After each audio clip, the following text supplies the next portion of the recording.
You got to prove to yourself that you want more. Statistics said I wouldn't even be here talking to you right now if I would have listened to them and tell them how my life would have been.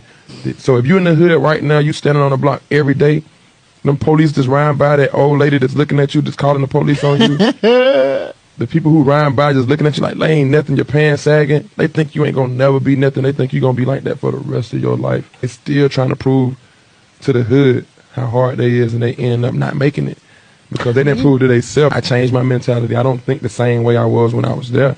I opened my mind up. I thought broader. I thought outside of my horizons. Like, you got to think outside the box because that's the only way you're going to get out. When you're trapped in the trap, you really mentally trapped in the trap.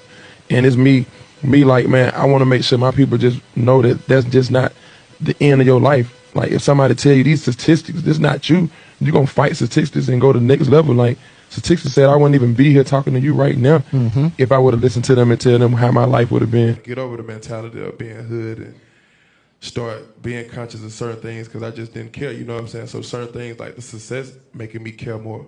Yeah.